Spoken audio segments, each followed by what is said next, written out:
Underdog, a term which can be described as a competitor thought to have little chance of winning a contest.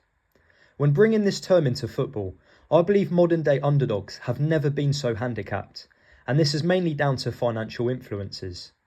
We now live in an era of billion-pound takeovers, record-breaking transfers, and financial fair play loopholes. The modern game is dominated by super clubs whose budgets dwarf entire leagues. Money talks louder than ever, and with every passing season, I can't help but fear that something truly special is slipping away. The moments the so-called minnows of football rise up and shock the world. Because to me, these moments are reminders of why I fell in love with football in the first place. The sport's ability to simply ignore logic is one which can give any fan supporting any team the hope that they are about to witness a memorable event in their club's history. So how does the underdog overcome the overwhelming odds against them? Well, from the horse's mouth, Atletico Madrid manager Diego Simeone believes that the underdog always has a hunger that the favourite does not understand. Whilst after winning the Premier League title, Leicester City legend Jamie Vardy stated that it was a belief that made us dangerous. So it's evident that mentality is a major factor. But you need more than just that. You also need a lot of luck, and we can't overlook the importance of having a manager who understands his team's strengths. So in this video, I'm going to take you through some of my favourite underdog stories which have happened since the start of the 21st century.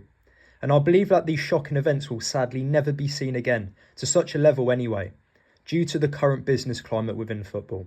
So let's get into it. Now, when people talk about modern football, money and super clubs tend to dominate the conversation. So what Leicester City achieved in the 2015-16 Premier League season wasn't just surprising, it was unthinkable. What makes their achievements all the more remarkable was that the season before, Leicester had only just survived relegation, after Nigel Pearson's side pulled off a late run of wins. But heading into the following season, they were still among the bookmakers' favourites to go down. And then there was the added controversy. Nigel Pearson left and Claudio Ranieri came in. The Italian coach had only just been sacked by Greece after losing to the Faroe Islands, which left many fans questioning the appointment. The odds of Leicester winning the Premier League were 5,000 to 1. So how did they do it? Well, upon arrival, Ranieri didn't overcomplicate things. He looked at the squad strengths and played to them. Leicester set up in a compact 4-4-2 shape. They let other teams have the ball, but once they regained it, they broke through with incredible pace and directness. At the back, Wes Morgan and Robert Hu formed an old-school centre-half partnership, physical, brave and dominant in the air. Kasper Schmeichel in goal brought a calm, commanding and experienced presence behind them. In midfield, N'Golo Kante was a revelation signing, despite being relatively unknown after arriving from France. But he covered every blade of grass, broke up attacks while starting counters. Out wide, Riyad Mahrez was signed for less than 500,000, but he became that creative spark who glided past defenders while scoring brilliant goals. And then up front, Jamie Vardy. Only a few years earlier he was playing non-league football. Now he was terrorising Premier League defences with blistering pace and relentless pressing. He actually went on to score in 11 consecutive Premier League games, breaking Ruud van Nistelrooy's previous record. His goals were often from rapid counter-attacks which defined Leicester's season. But it wasn't just the stars to thank. The entire squad bought in and players like Christian Fuchs and Shinji Okazaki all played their part. And so when we reflect on that season, there were many key moments which led to Leicester completing the unthinkable, but the game which I believe made the whole league stand on notice came from their 3-1 victory away to Manchester City in February. It just felt like a statement of that Leicester were not going away. And while the usual giants stumbled for various reasons, Leicester just kept going week after week and it never seemed like they felt the pressure. And then in early May it happened. After a 1-1 draw between Chelsea and Tottenham, Leicester were officially champions. A team assembled for under 30 million had just beaten squads worth hundreds of millions. Title winners are supposed to be backed by enormous transfer budgets and deep squads. Leicester had none of that. They relied on smart recruitment, a unified dressing room, and a tactical system that maximised their strengths. This underdog story was special. So moving on, and we're now going to switch focus onto a knockout competition. Let's go back to the 2012-2013 season, a season where Wigan Athletic, a club fighting for their Premier League lives, produced one of the most unforgettable cup runs in English football history. Wigan were a small club who were operating on one of the smallest budgets in the top flight. Every season was simply a survival mission. The big boys at the time, City, United, Chelsea, Arsenal, etc., were hoarding talent with squads worth hundreds of millions. But Wigan, they were just trying to scrape enough points together to stay up. And yet somehow, This team from a rugby-mad town in the north of England would go on to lift the oldest cup in world football.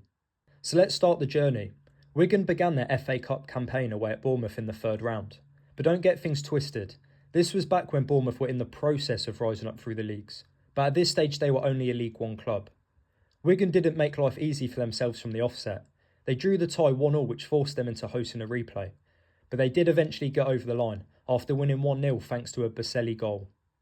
Wigan followed this up with wins against Macclesfield Town and Huddersfield, which led to them reaching the quarter-finals. But still at this point, no one was paying attention to their chances at achieving cup glory, as after all, Wigan hadn't faced anyone yet who was really expected to beat them. So here we are in the quarter-finals, and Wigan were up against their toughest opponent yet, Everton away at Goodison Park.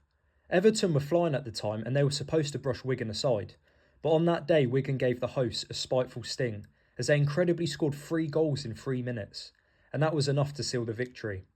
So at this point, the duo of Jordi Gomez and homegrown talent Callum McManaman made their fans believe that the unthinkable maybe was possible. And these feelings grew even stronger after Wigan went on to beat Millwall 2-0 in the semi-finals. And then came the 11th of May 2013 Wembley Stadium, the date which brings to the point of this video. Wigan Athletic were up against their toughest challenge yet, Manchester City, and on paper it was a complete mismatch. City's squad was worth hundreds of millions. They had the likes of Sergio Aguero, Yaya Toure, David Silva, Tevez, the list goes on. But this day was a reminder for us all that football isn't played on paper. In the game itself, Manchester City dominated all of the stats, as expected, but they just couldn't find a breakthrough.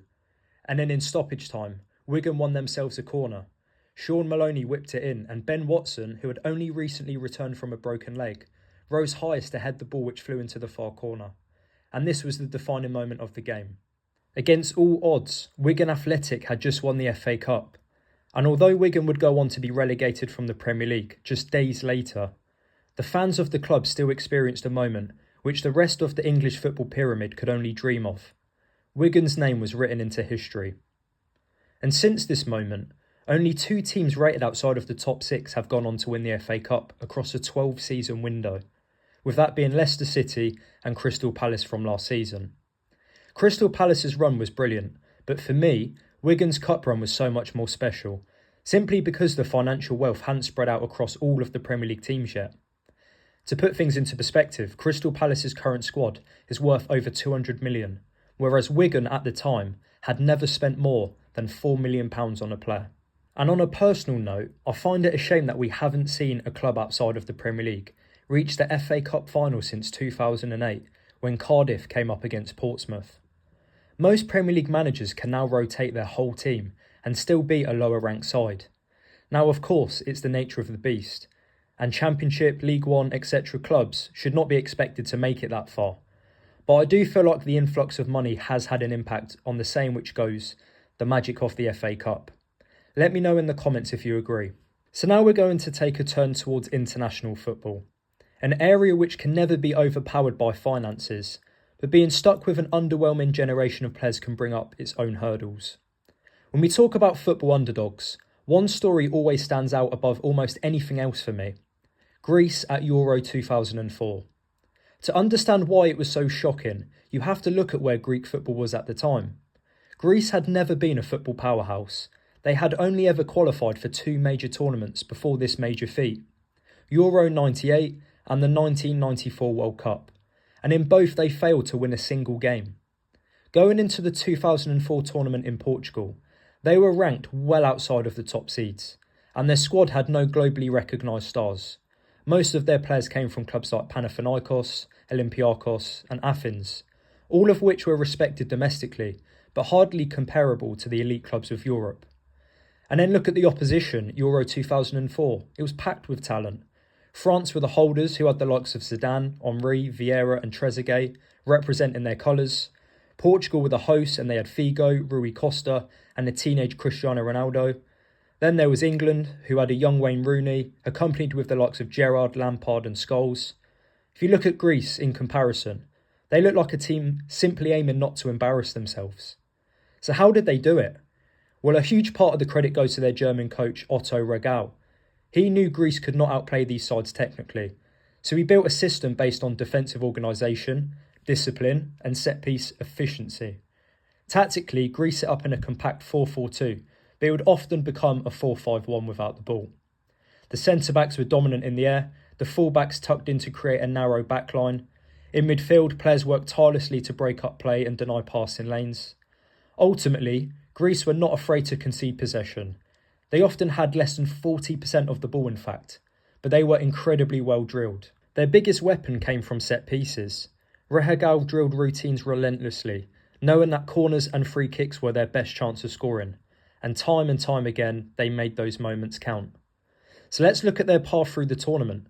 They opened the campaign with a shock 2-1 victory over the host Portugal, followed by a 1-1 draw against Spain and concluding with a 2-1 loss to Russia. Being level on both points and goal difference with Spain, the only separation came from goals scored as Greece managed to squeeze through the group. Moving on to the knockouts, Greece managed to get back-to-back 1-0 wins over France in the quarters and then the Czech Republic in the semis. And of course both goals came from set pieces. And so here we are. Greece are into the Euros final and it's against the host once again, Portugal. Despite Greece beating Portugal in the group stages, everyone expected the latter to win. In the game, Portugal did dominate the ball, but not the scoreboard. And in the 57th minute, Angelos Karistias climbed highest from a corner to give his country the lead. From that moment on, Greece shut down every Portuguese attack and the unthinkable happened. Greece were European champions. On paper, Greece had no right to be there. They had limited experience, limited resources, and no track record of competing on that stage. But through organisation, belief, and ruthless efficiency in key moments, they achieved something which no one thought could be possible. Since this tournament, of course countries have had good runs, but nothing even comes close to this achievement. I don't just view Euro 2004 as an underdog story, it was also a tactical masterclass.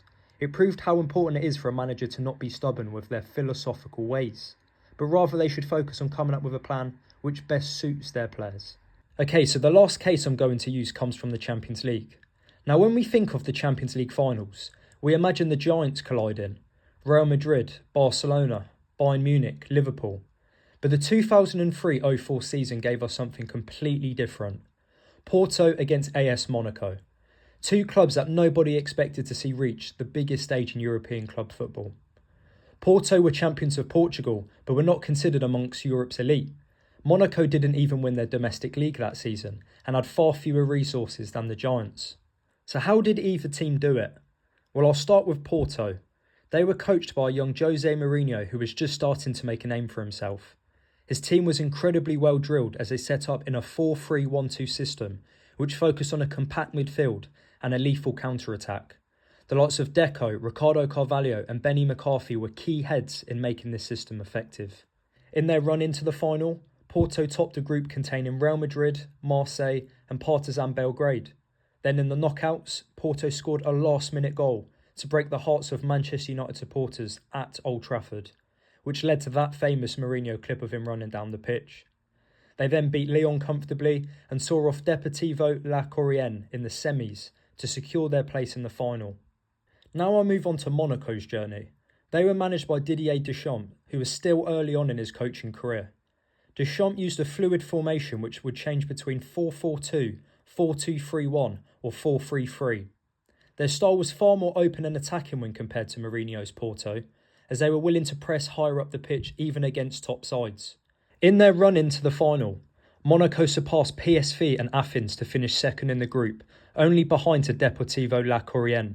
And so naturally, finishing second in the group was always going to lead to Monaco facing a monster European side, even so early on in the knockouts. And on this occasion it was Real Madrid. Now Monaco were defeated 4-2 in the first leg, but they incredibly turned things around with a 3-1 win in the second. And with away goals being active at the time, Monaco went through by the finest of margins. Monaco then followed this up with a convincing 5-3 aggregate scoreline against Chelsea in the semi-finals, and suddenly this free-flowing side was in a Champions League final. In anticipation for the final, there were many going back and forth with who they thought would win. Some preferred Monaco's free-flowing attacking play, whereas others thought that Porto's more cautious style would become better equipped in a high-pressure final like the Champions League. But it was in fact Mourinho who put on the tactical masterclass, as his side walked away with a 3-0 victory. Now, of course, the Monaco players would have felt heartbroken, but little did they know that 21 years later, and we still haven't seen a final in the Champions League, which consists of two significant underdogs going up against each other. It was a remarkable story, and is it something I can see happening again? Maybe one underdog can sneak through. Ajax was one that nearly did a couple years back. You could maybe say Arsenal were from last season when they got quite far. But the amount of money that's being splashed around now, it's hard to say anyone's an underdog. So if we can have another final where you've got European clubs on the outside making it into a final, then I'd be shocked. So that's why we need to appreciate these moments when they happen. So in conclusion, there has certainly been some remarkable underdog stories to tell in the 21st century. But it does feel like these events are beginning to slow down. I fear that this is heavily down to the financial food chain in modern football, which is creating bigger gaps between the elite clubs and the rest. Now, of course, there's always that hope in which a certain manager will arrive that can guide a team towards achieving the impossible. But they also need support through intelligent player recruitment, as well as entering a culture within a club that principles itself off of hard work. Please do share your own favourite underdog stories in the comments. It doesn't have to be a league finish or cup finish. It could just be a singular fixture, a singular match. And also let me know if you agree with my viewpoints in regards to whether you believe that financial growth in football is ultimately reducing the amount of underdog stories. Thank you for watching. Take care.